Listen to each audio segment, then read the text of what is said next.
All right. Hey, everybody. It's Tuesday, the 11th of June, 2024. This is Gimbalabs Playground.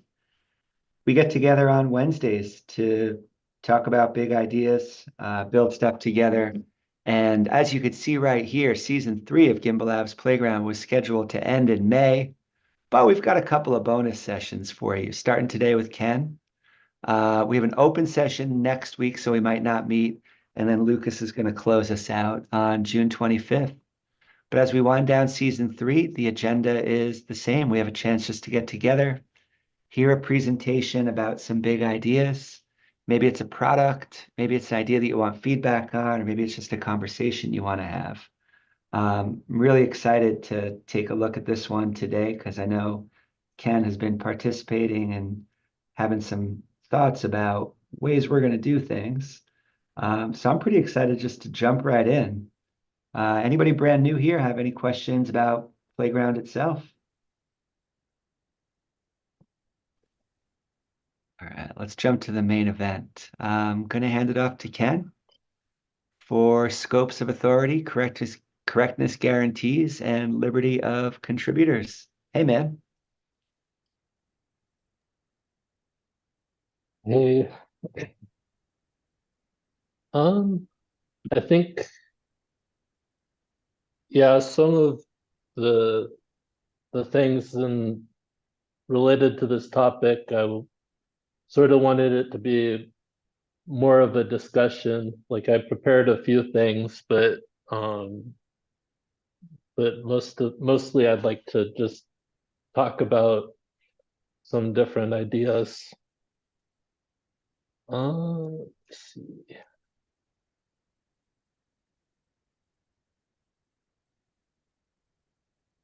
Yeah, that sounds great. Perfect thing for this time of year with this crew.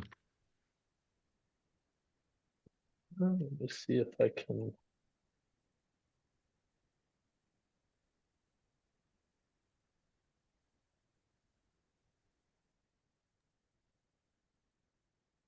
It's backwards. Just a second.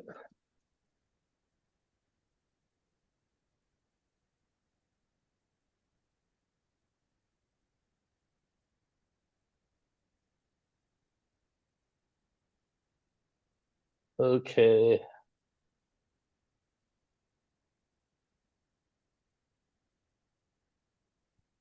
So, can you hear me okay? Yeah, we got you. Okay. So I sort of decided to throw together a little bit of stuff actually on the website that I'm working on. So this is just like a markdown Nice. file that's rendering here, but I don't have a whole lot prepared here. Just basically this intro stuff.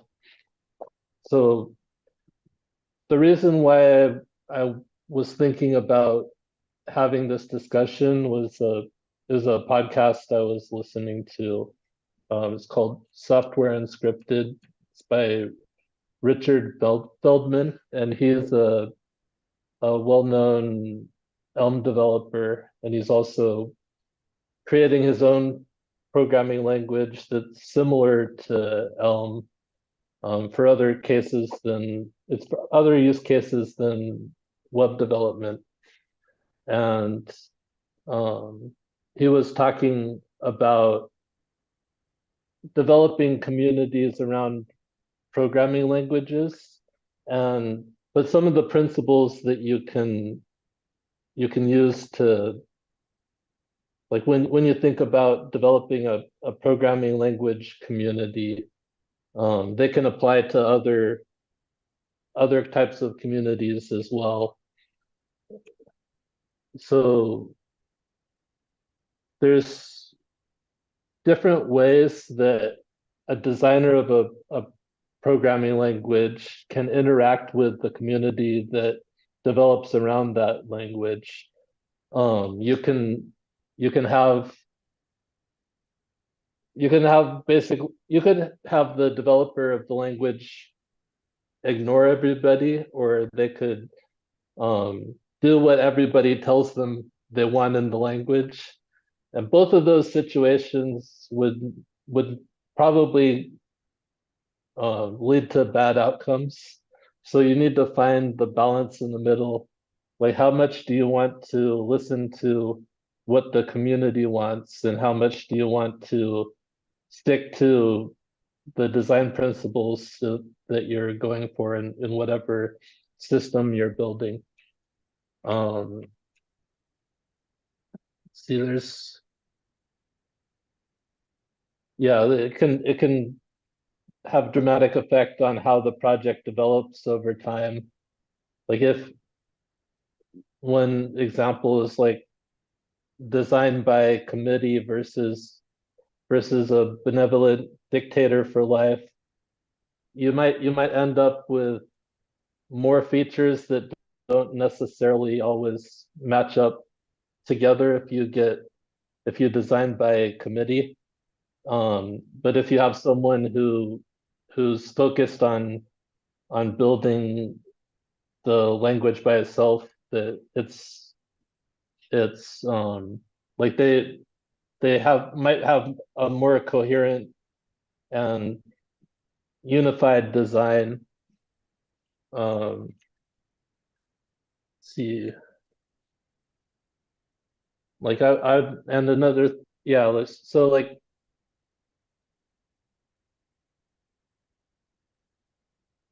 yeah, you can place restrictions on the design of a system and get benefits out of those restrictions. I, I don't, yeah, I've got a few questions here that we can think about. Like, how do we scale collaboration, and what are our goals in collaborating?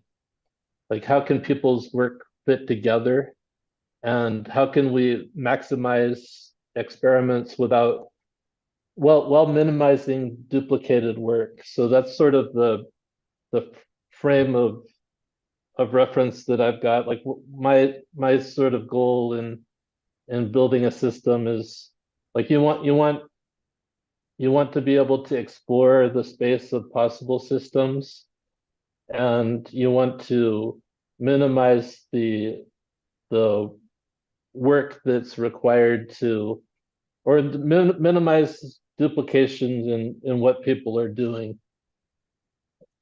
And let's see, so I have a few things about authority here to talk about. So when you create something, you have the right to use it the way that you like to. You can keep it as closed source, you can sell it as a product, or you can open source it and give it out to people to use however they like, or to extend it in whatever ways they want to. Um, so like the conflict here is that community members don't necessarily always have um, the same goals as the creators of a project, and so you need to figure out the balance between the two. Do you always do what the community wants, or do you just allow the community to fork your project and do whatever they want to and explore different paths? Or like, but the question though is what's the granularity of that those paths that you can take? So if you're forking the entire project and you're going down a different direction that changes everything in the scope of the project, then that's a much bigger thing than if you're just forking it and changing one specific piece of the project. And that ties into the idea of the correctness guarantees. Like, you want to be able to, like, how can you the idea is how do you build up things together like blocks? Like how do the blocks fit together? Can you take a piece out and can you do experiments on that piece without having adverse effects on the entire system? And that ties in to ties into functional programming.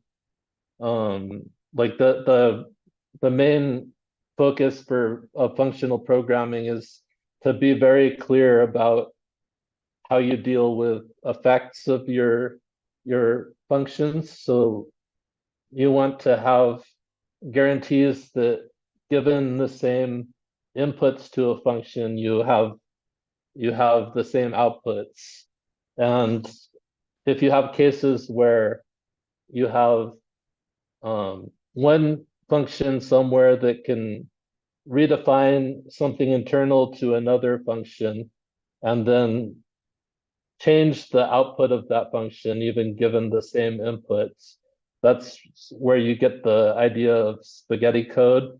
So you don't necessarily know where like you have to hold a lot more things in your head if you don't know where the information is coming from or where the change is coming from. So the idea of functional programming is to limit those to um, a specific scope, like where um, you can't allow the internals of a function to do something that will change the outputs. You need to have you might have a runtime system. That's the way that Elm does it. So like you pass commands to the runtime system as part of the output of your function.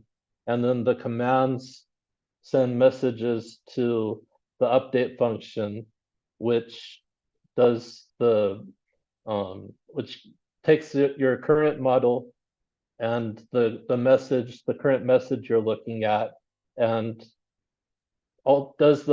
creates the new model based on the alterations that you want for the you want on the you want because of that message. And so like you always are writing pure functions. Some of your functions might have a command attached to them, but you're not actually doing the mutations yourself. You're allowing the runtime system to do the mutations, and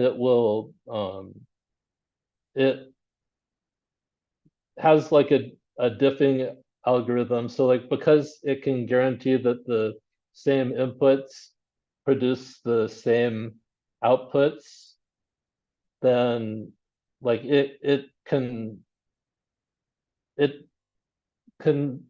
keep itself from having to do the work required within one piece of your model. Like if something has the same inputs, you know that the output's the same, so it doesn't need to reprocess the internals of that section of your code.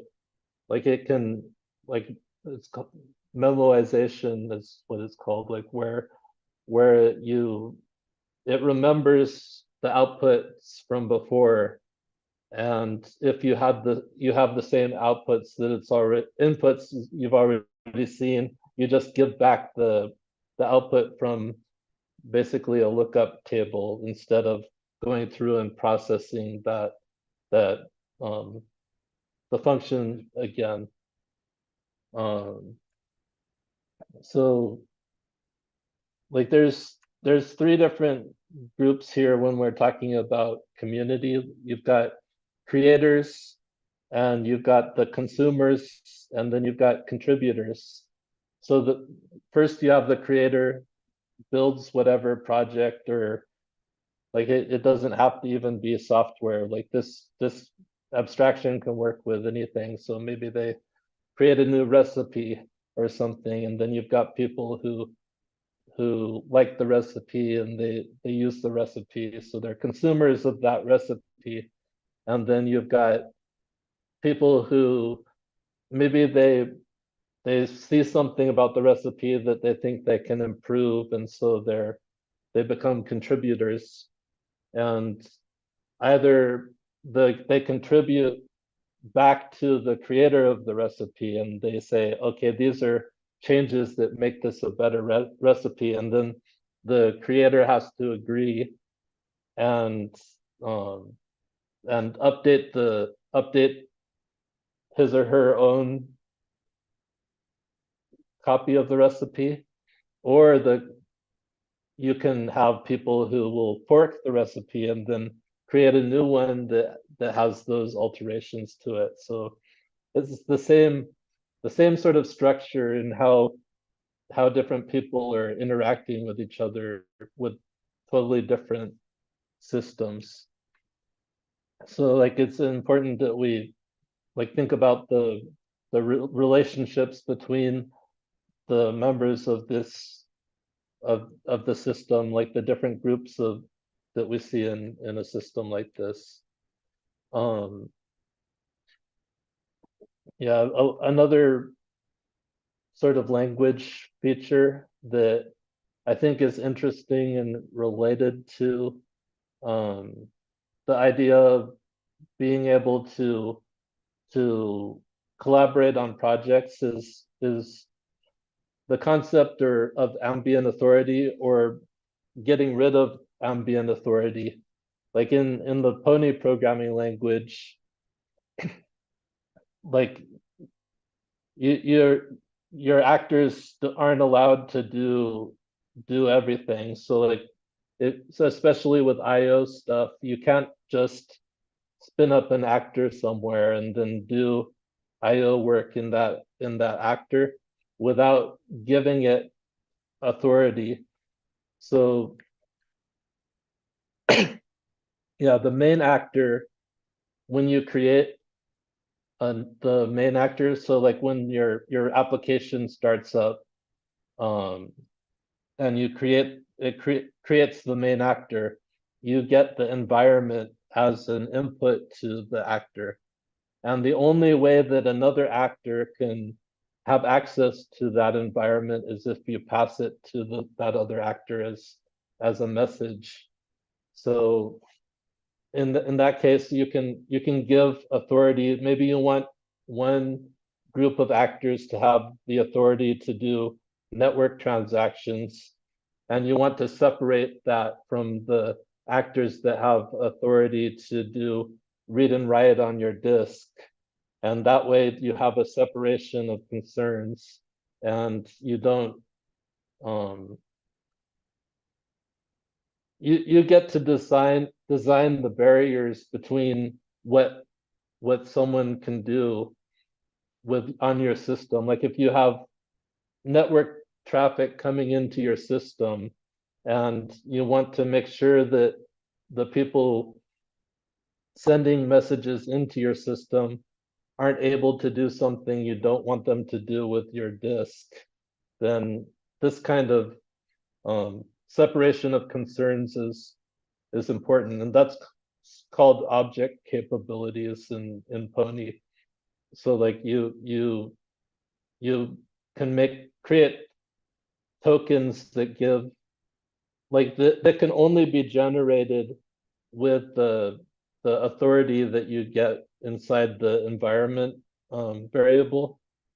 So like you have a source of authority that comes to your main actor, and then the only way that you can you can create tokens for pretty much anything you would want to do that can only be generated with that authority. And so you know that it didn't come from some actor that was spun up somewhere else.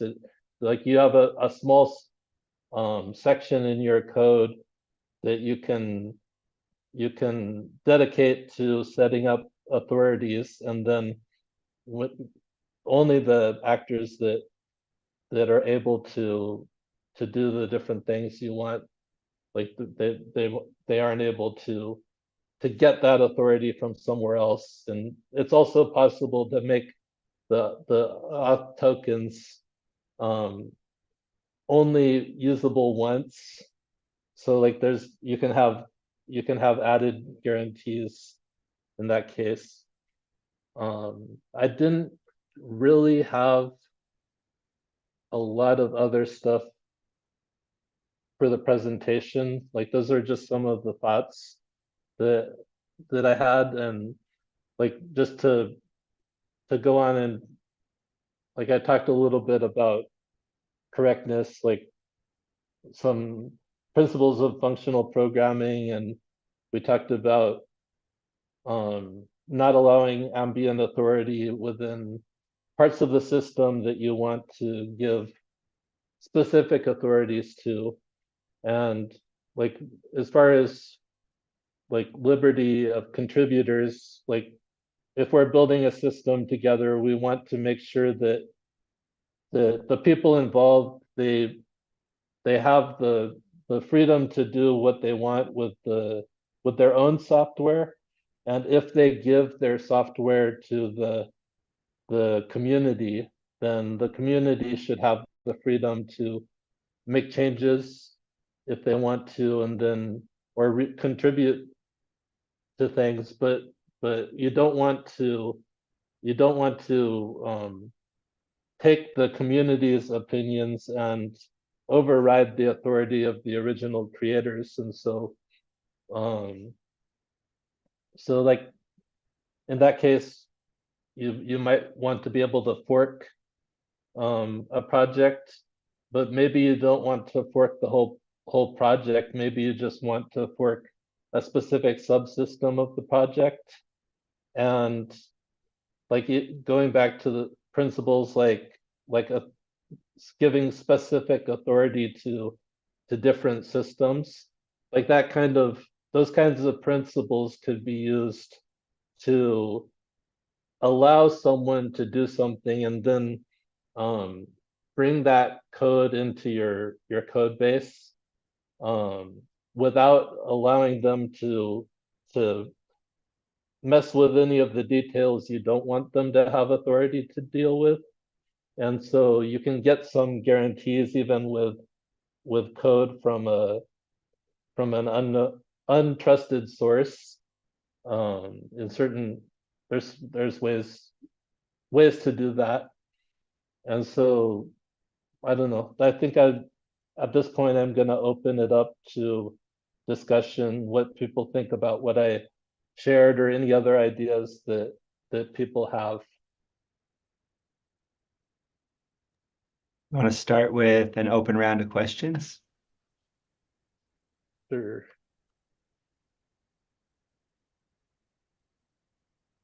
What's everybody thinking? I'm wondering, Ken, you've been along for so much of this process. Gimbalabs been going through building out on Domio, and the constant iteration of PPBL. And I'm wondering, in your thoughts about this, what did you come across in your reading or in your thinking that you feel like we haven't really addressed in these discussions? I think that the first thing that comes to mind is like how we think about circles. So my I think that that if you don't think of circles as being something that's persistent, so maybe they're something that you spin up for small tasks, and then they go away after the task is completed.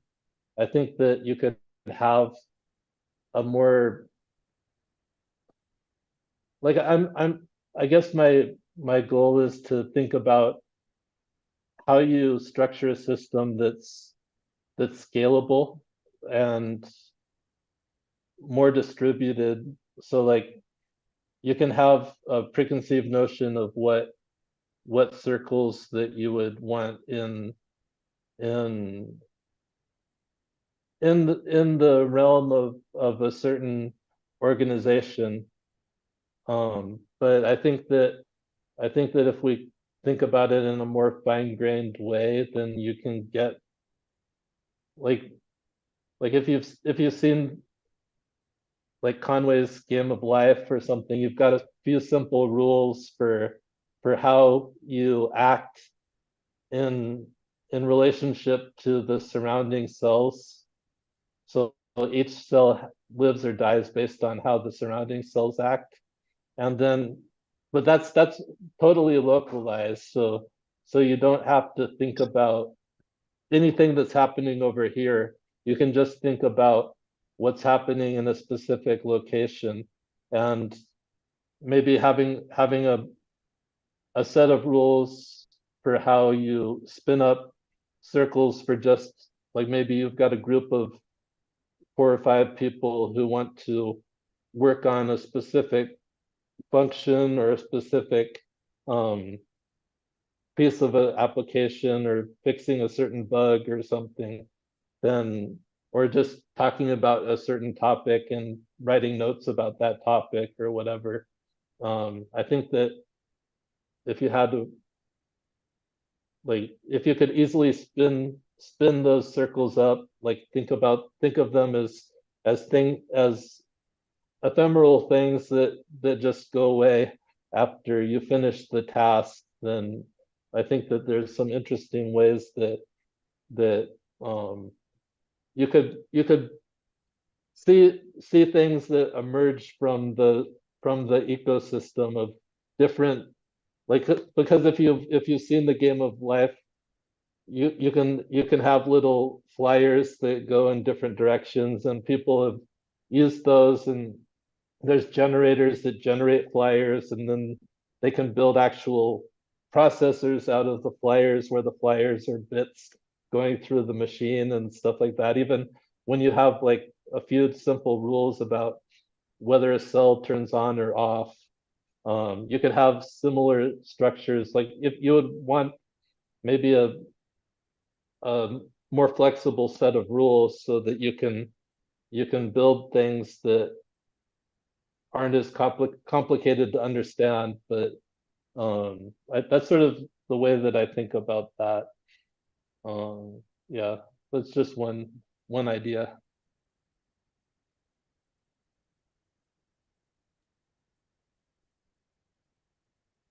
You know,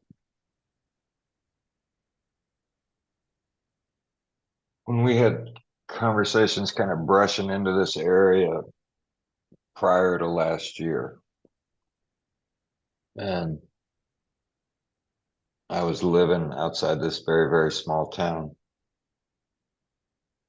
You know, I always thought about, you know, in this community, this larger Cardano community, how interesting it was, how many people actually come in with some skill or some knowledge and want to do something, you know, whether that's an idea once they'd learned about Cardano, then they thought, well, hell, I can do this. Or they say, I know I can do this. I want to get involved in Cardano. I want to find somebody who needs what I know how to do. And there was Yeah. that experience, you know, and it's just impressive to me, you know, like that's worldwide how this happens. And you know, and here I am in the United States, and I'm living in a small town with like 300 or 400 people, and you can't get more than 5 to come together to pick up litter along the highway, right? They're just not there. And I think that's my pragmatic side. When you know, like when you talk about this, you know, in the abstract, it kind of assumes a certain flow or population size where you have those decisions, those choices to make. And I know, you know, even at Gimbalabs, with as many people as we've known here, you know, I sometimes think, it's like there's not enough people there to do certain well, types of work. I think like if you're going to consider it in the small scale, so um like say that you've got a group that only has 10 people in it, and think about the number of connections between, like if you have a like a complete graph between all the members of that group. So like how many different connections are there between different people? So you've got one person, and then there's a connection to each of the other nine, and then you can go through and connect each one to another set of people. And so like the number of connections, grows it grows sort of exponentially, compared to like it compared to the number of people in the group. And so like on the small scale, say that you want to work on something with two to five other people, and so maybe you split the group into two circles or three circles, and they're each working on a different thing. Then when that thing is completed, they can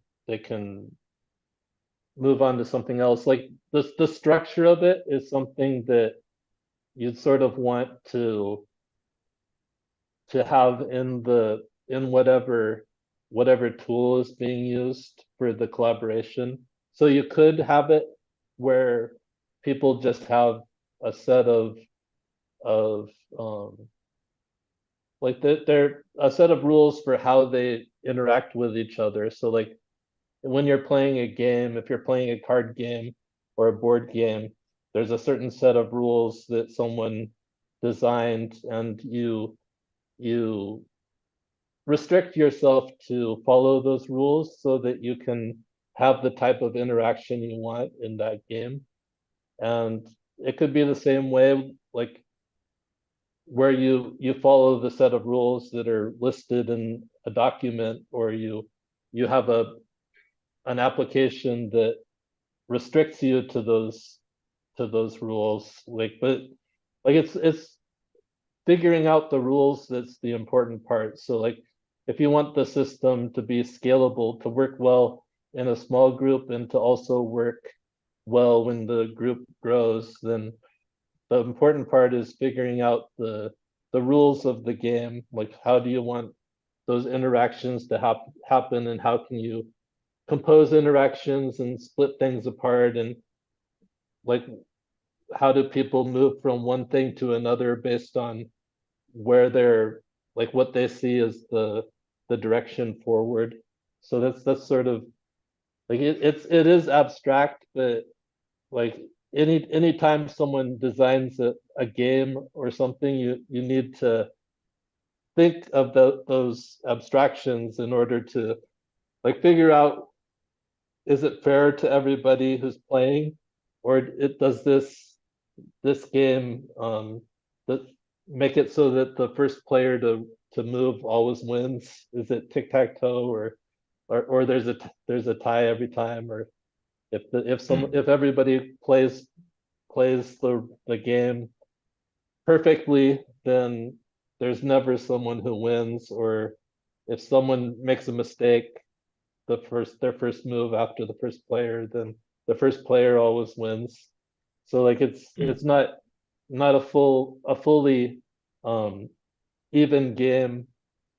But that's sort of what you need to think about when you're designing a game. Is it fun for everybody? Does everybody have a chance to win? And or maybe you have everybody playing together to against the game itself. So like there's games like that where you have rules for how the game does things, and then everybody's working together to conquer the game. And so like there's lots of ways that you can think about it, but it's important to consider the how those rules affect the people, what's the game theory involved in everything.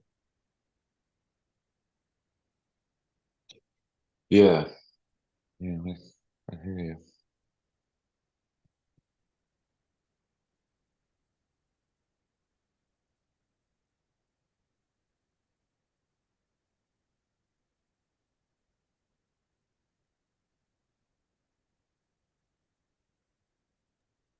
I'm thinking about like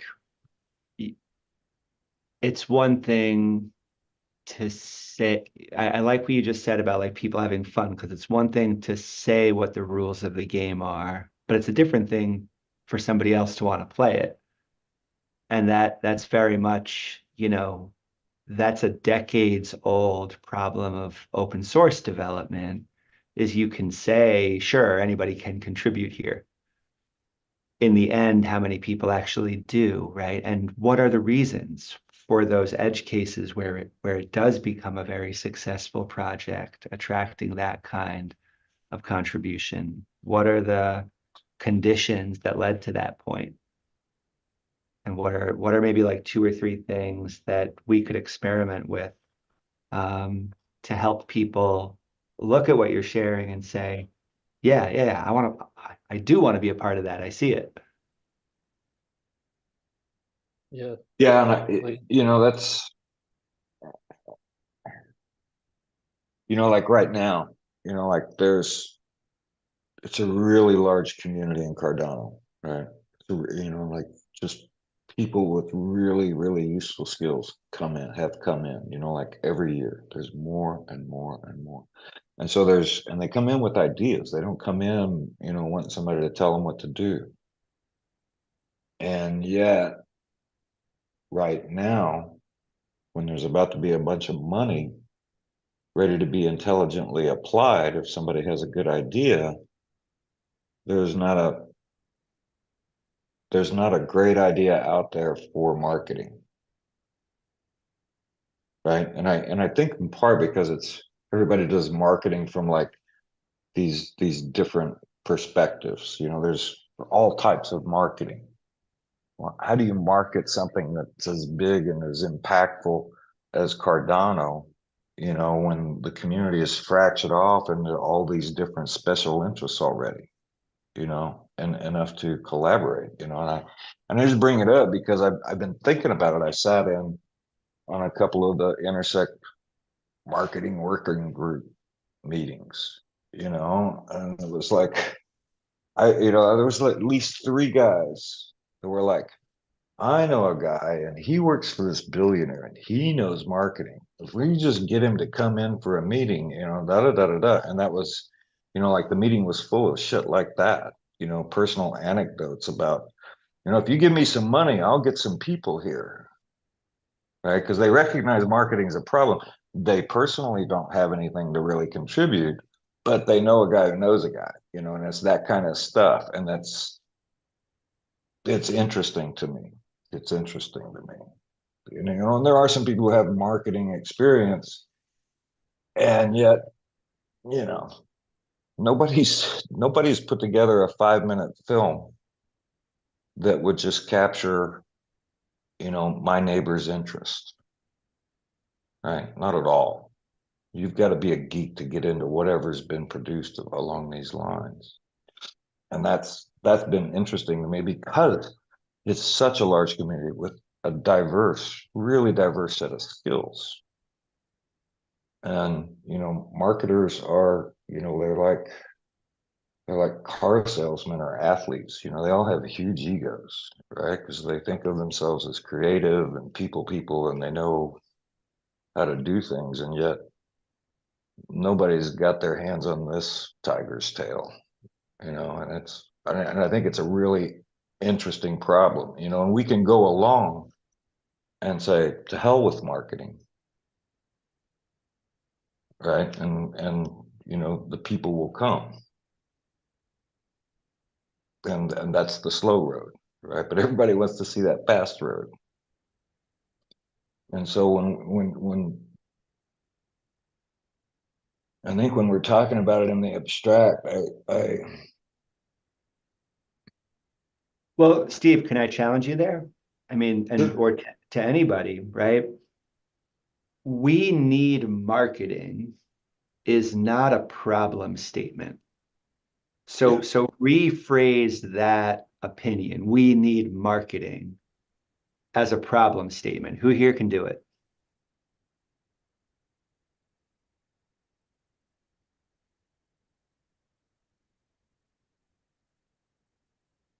For me, I mean, I've thought about that. How do you change the definition of the problem? Um, and in my lifetime, the only really captivating marketing campaign that I felt like caught my attention and a large number of people's attention was, and you guys are all too young. I mean, I remember, but when Apple came out with their Macintosh 1984 ad during the Super Bowl, that was a huge deal. I mean, it really captivated a lot of people's interest. My wife, she and her husband, they went out and bought that first computer because they knew they wanted to think different and they knew that computer could help them. And then they followed that up with the think different stuff. And you know, I think that, given the level of discontent in the world, and I don't say it's just the United States because we just saw the tide turn, in European politics the last couple of days with their election results.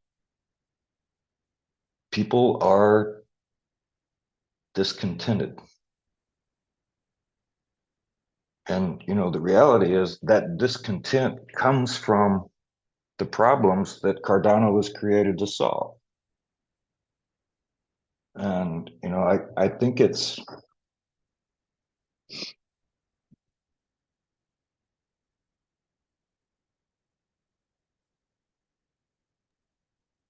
I think it's easy to be in the community as long as we've been in the community. I think there's so many things to do because there are so many things to do. And say, yeah, we don't need marketing. We just need to build better products. But, like what Paul Maurer is doing with their real world assets, tokenizing, particularly the growing commodities, whether it's tea or rice or corn or whatever it is, they're doing that. But even to get those farmers' interest, they have to explain a lot of shit. And they haven't explained to my satisfaction in any of their Twitter spaces or YouTube videos that they've done, these interviews.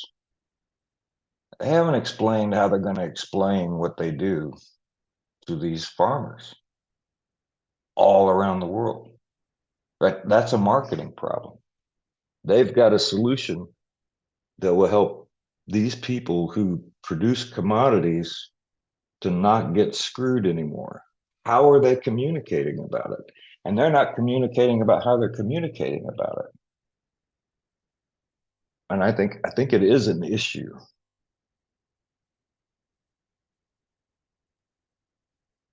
I don't know if that really answers you, James.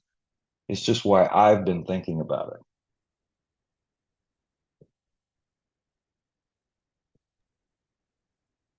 It's such a helpful point. Um, and I don't know anybody here who's saying to hell with marketing. Um, and I think that kind of buries the story really behind, your satisfaction with understanding the story of what people are doing. I find myself thinking about electricity all the time. Mm. How was electricity marketed in the early days of electricity? Yeah. Right? Sure, there were like leading faces behind it. Okay, we've got that. There was there were some corporate entities that had vested interests in the public utility coming online. Okay, we've got that. But in the long run, what we're talking about, if successful, is a public utility. And if you wanted to sell me on the need for it, right? And there's plenty of stories about what it was like when people first heard about electricity. Are we going to need that or not? Um, but to have a breakthrough I try to put myself in that position. There's nothing somebody could have told me that would have made me say, I get it, that could have been as impactful as seeing the thing in action. And so I just think anybody who is not yet concerning themselves with marketing, which is a very different thing from saying to hell with marketing. Anybody who's not yet concerning themselves with it because they know they want to have something tangible so that when the marketing happens, it's actually able to connect with people. I think that's really exciting because when that's not yet done, you get exactly what you just said. Right? I haven't seen the thing yet, right? I haven't heard it in a way that makes me understand, right? Because there's nothing I can say without putting hands on something. So I think anybody who's driving the message, number one, we need marketing, right? That's an incredibly imprecise thing to say. Who's the we and what are we marketing first and foremost? Right. Right? Once you have the electric light bulb and you see how much brighter it is than candles. Oh, It's hard. damn, there's a thing. Yeah. Oh, yeah, I mean, Well, some people might want that, right? And then they moved on to spectacle, and that's okay, right? But also, we live in a world by virtue of electricity that now spectacle always follows in advance. So in many ways, we can't imagine the rollout of electricity because we're used to spectacle all the time. We don't know which spectacle to trust, and rightly so. But we have our work cut out for us to give people, you say people are discontented. Okay, about what?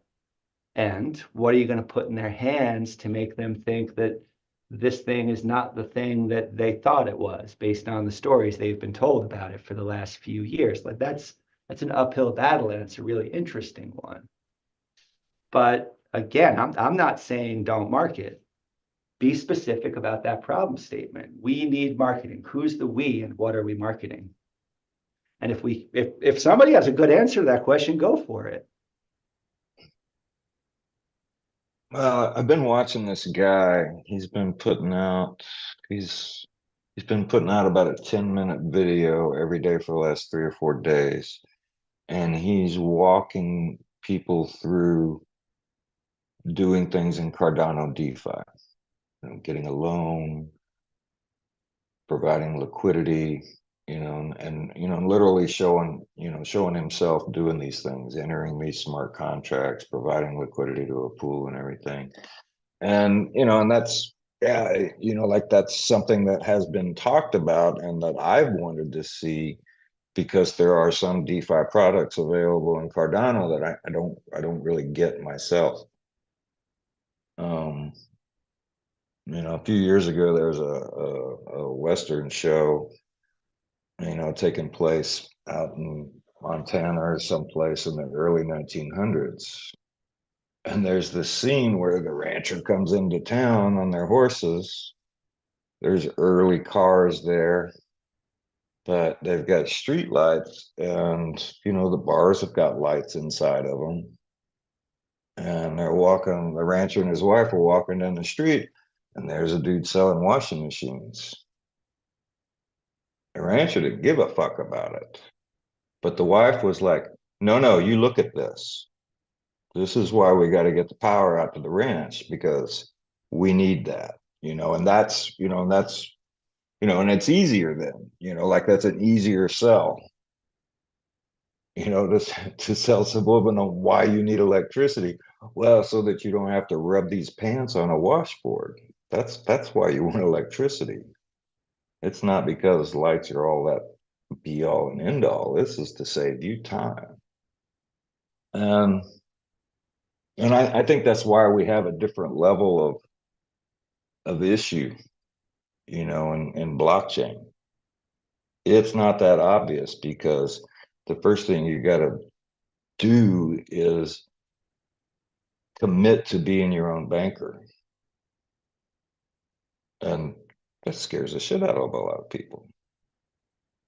My mom's been a Cardano holder for 4 years. She had 4 years now, but she hasn't she hasn't made a transaction. you know, not a bit. And so that's,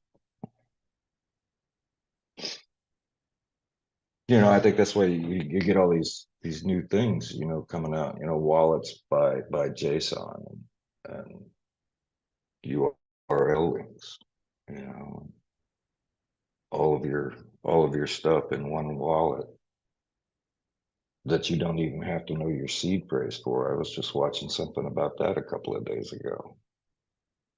I don't know if that's secure. They say it is.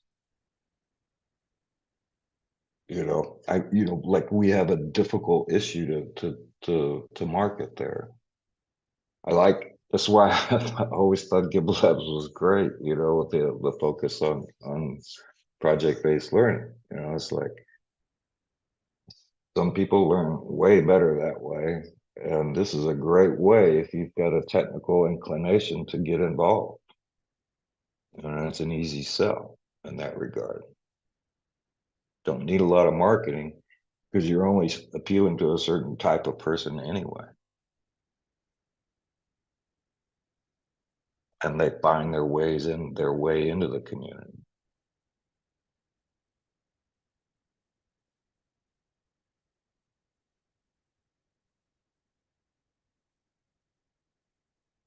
I'm sorry, I don't make it all about marketing. I was just using it as an example. I think what Ken's talking about is a kind of a larger thing than that. I was just kind of using it as, something in the community right now that we have an issue of where people feel this need, whether it's real or just a perception, and yet there's not really any leaders stepping up and saying, hey, we need a this circle and a that circle. Don't you agree? When it's a Well, different thing. leadership is not saying we need a this circle and a that circle. Leadership is I'm not saying saying anything. no. Leadership, but this is a good, like, what comes first, the leadership or the circle? Mm, mm. The leadership. A circle forms when there's something to do. The leadership says, here's what we're going to do. What if we do this? What if we do that? Right? And if that's a compelling enough idea, a circle forms around that. Right. And so anybody who's pointing their finger across the community, like, just to use the marketing example, this is a great one, right? Anybody who's pointing their finger across the globe and saying we need to do a better job at marketing is clearly not a leader. If anybody was taking leadership there, they'd say, here's the idea that we're going to do, right? Mm-hmm. And no, give me money to talk to the guy I know is not a compelling idea, right? But if somebody brings a compelling enough idea, it does gather steam. We know that.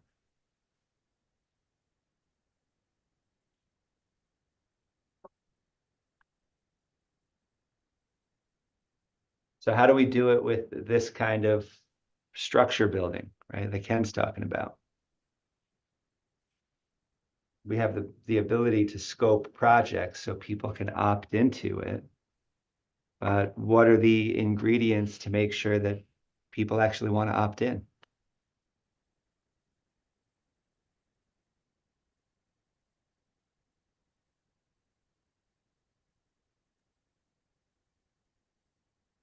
I think that one thing is to make it as easy as possible for someone to contribute. So that's sort of one of the goals in designing the game, is to make it easy for people to jump in, to see where things are at, to see where they fit in, and to get started in doing something.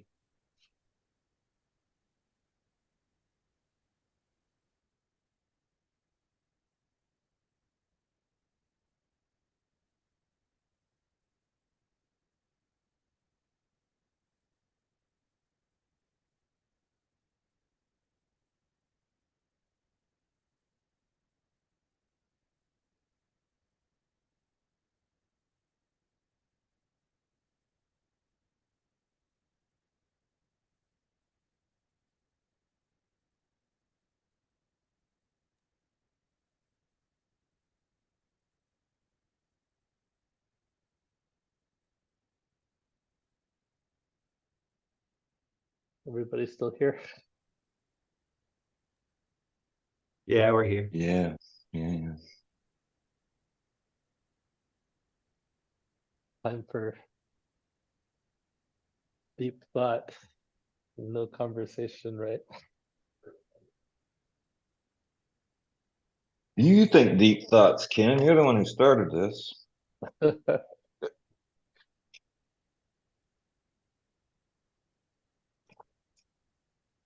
Yeah, I think another thing that I had in mind when I was thinking about giving this presentation was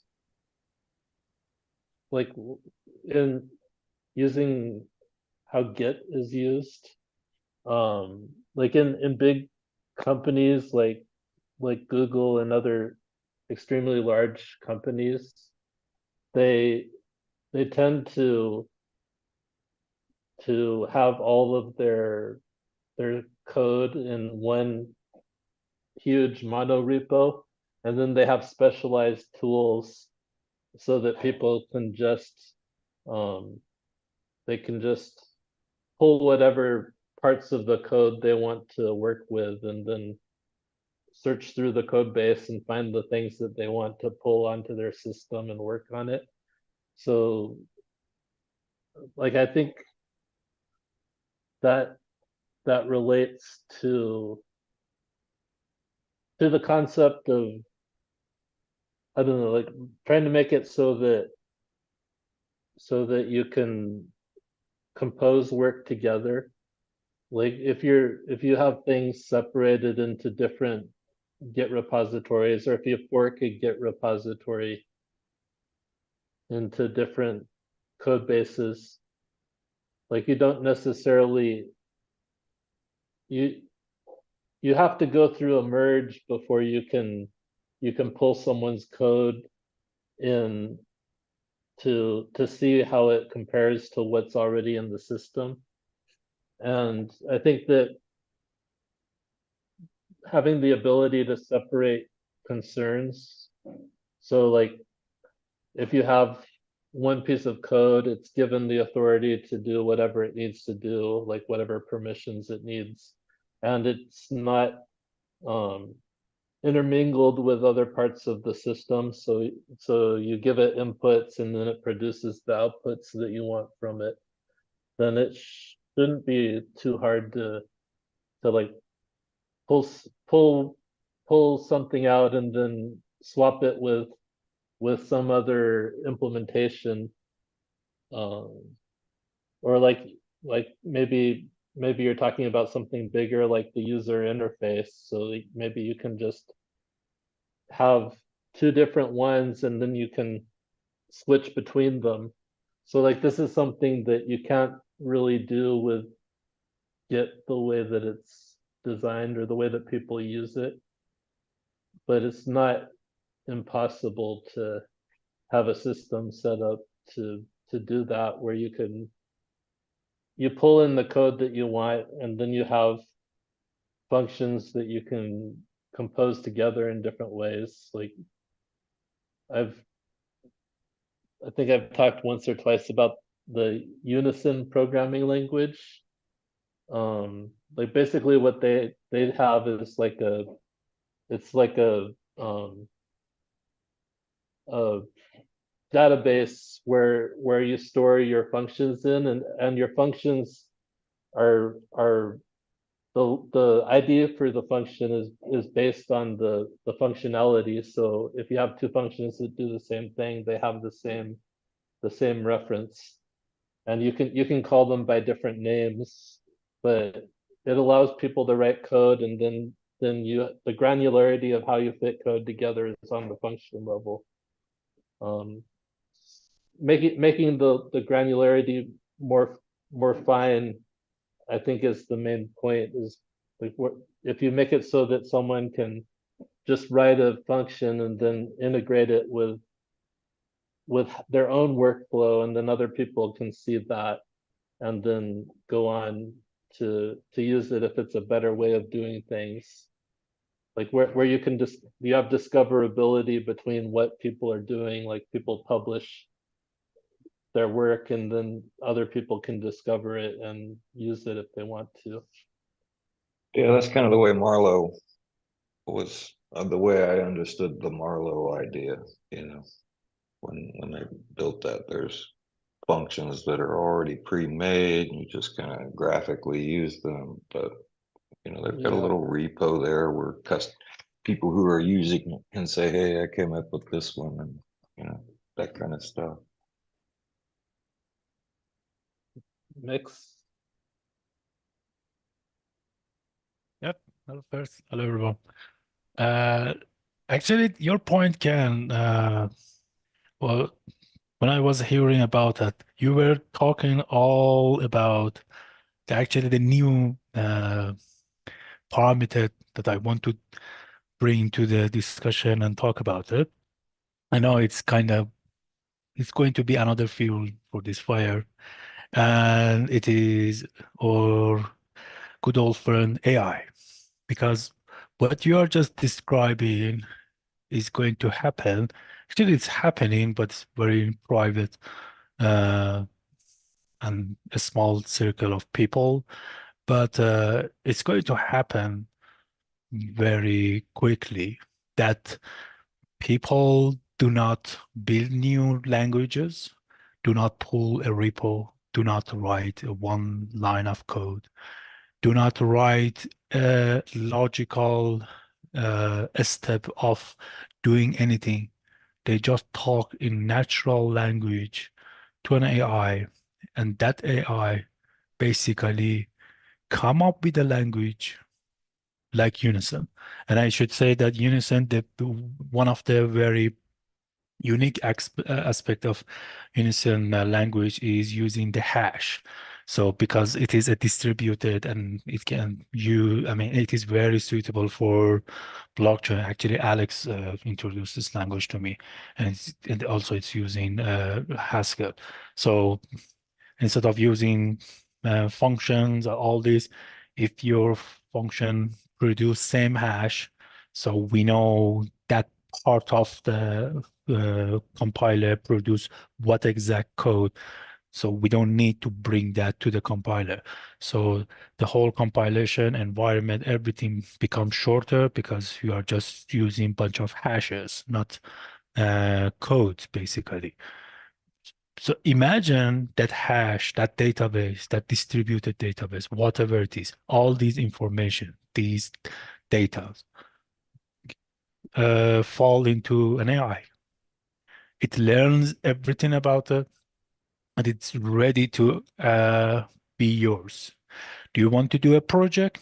No problem, ask. Do you want to join a project? No problem, ask. Do you want to come up with anything? Just ask. So I was wondering, we are about to enter this era, and the era AI basically can do. I mean, let me give you a interview uh, about this prediction and how close it is. But the thing is, uh, do you still guys think once this thing happen, this AI happen, still people need to do like onboarding, learning new stuff, joining a project, coming up with their own ideas, implementing, marketing, all sort of the traditional. I mean, we are becoming traditional. I mean, we are the edge of the technology, but soon we become the traditional. Or no, even with AI, still we need these projects, we need people, we need onboarding, collaboration. And it's still so maybe I should end my point with this. Environment is changing. The actors are changing. Do you think can we are still doing the same thing with these new environment and with this special actor which can act as other actors, even multiple actors or a complete society of actors? I think my thought on that is is if you have AIs in your system, you want to give them the same responsibilities as you give people. So you would have AIs competing with people, and in that way you can train the AI to do better, and you can also not use the AI if you don't want to. So one example is like AIs are sort of bad at the same kinds of things that humans are bad at. Um, just the way that they're designed, they're designed um, to match patterns and to give feedback based on patterns. And so, like an example is you wouldn't want to swap out the type inference system in Haskell or in Elm with an artificial intelligence, because you already have systems in place that give you very good guarantees. And the way that an AI works is it gives you like it's trying to match patterns, but it's not giving you exact results. And so if you're dealing with a situation where the AI hasn't seen that kind of data before, then the AI is not going to help you there. So if you're creating new fields of study or new types of interaction with the computer, it's not something that the AI is going to be capable of, because it doesn't have any of that in its training set. So if you do consider it to be the same as like a user of the system, so maybe you have an API for how you deal with the interactions between people in the system. If you train an AI to use that interface the same way that a person would, you'd have that training data of other people interacting with the system so that the AI can improve, but still you have the freedom for people to do the things that they want to do. Like for me, I don't think that an AI is a it could be useful for like playing with some ideas, but you can't trust the results that it gives you. So like that's So, but Ken, let me ask you this question. When you will trust an AI, not a human, if there is a um competition in that environment, there are two if actors, when an AI should do something that you will trust that AI instead of a human. if the training data is big enough and it's trained the AI well enough so that there's a guarantee that it will act better than the person. So like I don't know, like I'm not sure, like self-driving like is an example. So like Yeah. it's a very convoluted thing. You don't know all the possible things that could happen. So you're trying to throw different situations and scenarios at the AI to train it so that it can react to everything. Like it could, in general, work better than or be more safe than a regular driver, but are you going to trust it in all situations? Like, is there going to be a fluke somewhere that no one's seen before? And do you want any autonomy over your own course of action, or do you want to give up your autonomy to allow someone else or some machine to do something? So it's a tricky situation. Like maybe in some cases you're willing to do that, maybe in other cases you decide not to. So like it's not something I would just wholeheartedly do in any situation. I'd want to be able to take over the steering wheel if there's a situation that the AI doesn't know how to handle. I see. Well, can, I can see. I can I Sure. ask y'all a Sure. question? I mean, what's kind of been growing in my mind is the idea that AI, not a global thing. right? People are, like people are using it for specific tasks, in Andamio or in, like they're training their own LLM model to do a thing for them. But like when it comes to what's commonly available, to me, I'm starting to feel like this term AI is going to be class based, right? There's going to be AI that's just going to speak to the lowest common denominator, Yeah. right? There's AI music composition that, the pop music version of AI is as boring as what we hear on pop radio now.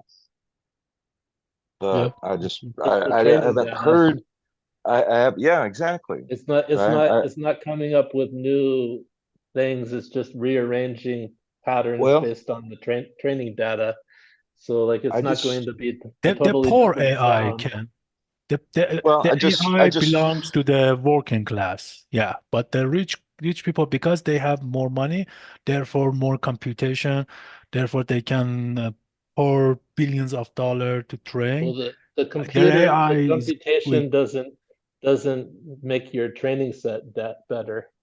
Like having more computation, maybe you could process a set of training data, but it doesn't give the AI the ability to do something better than the data that it's trained on.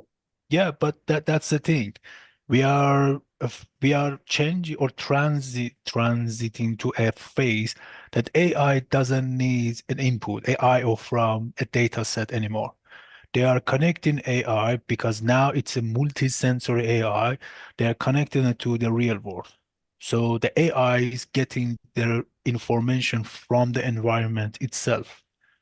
It Yeah. doesn't need a data set or input anymore Well, from humans. you can have scenarios where, like I was talking about before, um, you have rules for playing the game, and so if you have a space of rules that the AI can work in, then you can have AIs that are competing against each other and Yeah. get better results through that. Like Yeah. it's an interesting thing to work with, but like it's just something I don't really care to use for anything important.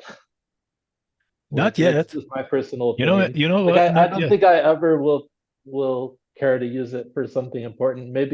Maybe like searching searching through information it's helpful, or like giving ideas, like it's helpful for that kind of thing, but So then, actually doing like important work, I don't think it's something I'd ever care to but use then it for. let me ask you this question.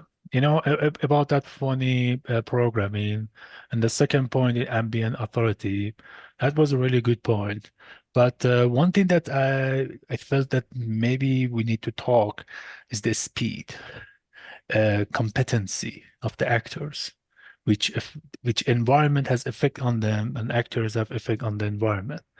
So now let me ask you, imagine in the same environment, other people are using their AI, companion I don't know, substitute AI, whatever, and they are competing with, and you are competing with them, with those AI, and you want to do your important things, but your speed is low. You are a good actor, but you are a slow actor. Do you still want to continue without an AI? Do you think that If I think speed, what that I'm doing is disadvantage? better than what the AI is capable of doing, then yeah, I don't care if it's slow. Like if it's Even not something that's in even their they don't training time. pay, because the speed matters, kind of thing.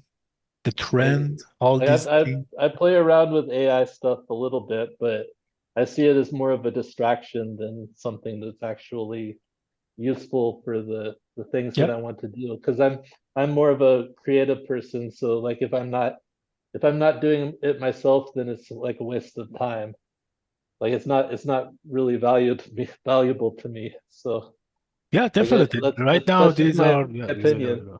Yeah, Yeah, you're right. Absolutely. I'm with you. But I'm talking about the kind of future. Because we are in this cycle. I mean, if we call it a cycle, people are calling it, we are entering crypto summer or whatever. But the next cycle, which basically, because of the history, each crypto cycle bring more people to blockchain, Cardano, the whole ecosystem and industry. So the next cycle, because we are here, we are going to be here for quite a long time, not just one cycle, right? But the next cycle, Gimbalabs will be around here. We want to be. I want to be here. Gimbalabs wants to be here. And next cycle, now environment has changed, and we have this new actor, which is very, very competent because of the speed, because of the IO and the output it produces, and people loves it, and of course it's trend, and people are trusting. Why is that? Coming back to the example about the machine, I mean the cars. Well, how do we know once we start the car and start the engine, it doesn't explode? Because and how do we trust I don't know, Ford, GM, Audi, BMW? Because they gain our trust. We have no idea what these thousands of parts doing in order to start the engine. And once we brake, it stop. All the steering. When I turn it to left, it goes to left, and to right, it goes. So we got the trust because these are tools. Uh, I'm suggesting we get this, I mean, we will get this trust as well. And AI will gain our trust, same as this. Sure, now it's silly, it's stupid, it's funny, it's repeating itself. It cannot even create I don't know, a long context about any subject, but it is improving. And as people are saying, it's just the problem of computation.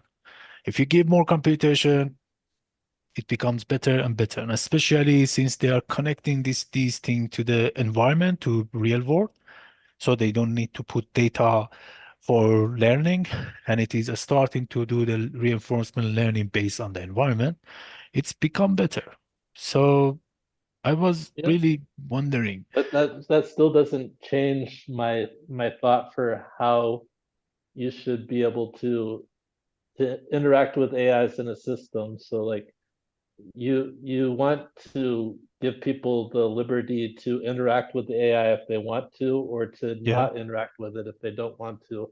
And you sure. don't want to take away that liberty for of people. So that's where I stand on it. So maybe something's useful, maybe I'll interact with the AI, but if if I if you keep it in a situation where the AI acts as a user on the system, then you don't need to you don't need to force people to interact with it. You can allow people to if they want to, especially if you have it a model where people subscribe to other people's work that they like.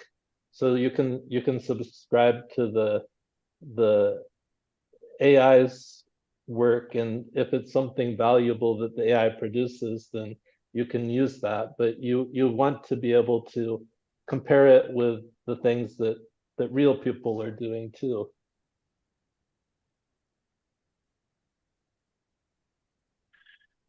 But I think since most things that we are doing in the digital world can be replaced and can be done by a tool called AI, whether it is a general intelligence or like a general purpose AI or a very specific tool AI, uh, we might see this environment, like this shift of environment.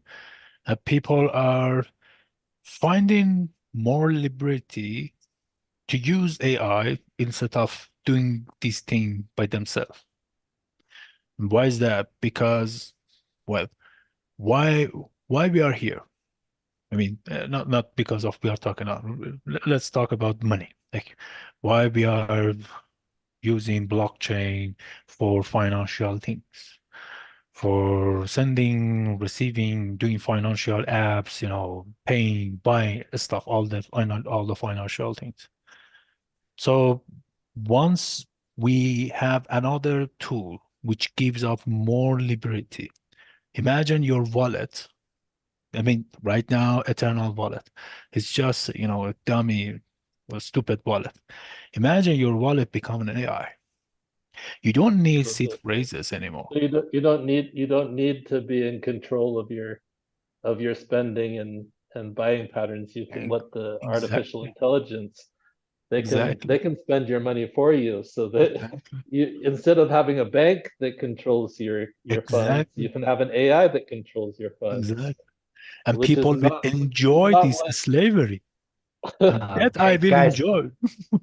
I do have to jump off. Do you guys want to keep going? No, no, well, we can yeah, just we can close stop, it up. I'm close, fine with but that. yeah, fine. We can continue this discussion later. Fair Sorry I share, we got came our work late. cut out for us. Yeah, well, always. Um, hey, we're gonna take a week off from Playground next week, but we've still got Wednesday and Thursdays for live coding and for open spaces. And yeah, anybody checking this out, join us. You can find everything you need on gimbalabs.com/calendar. Ken, thanks for getting us going. And yeah, I'm looking Yeah, forward to continuing this one over the next few months. You're welcome. Thanks, Ken. thank you. Take care, Until guys. next time. Great Bye. meeting, by the way. Mix. Bye, guys. Bye.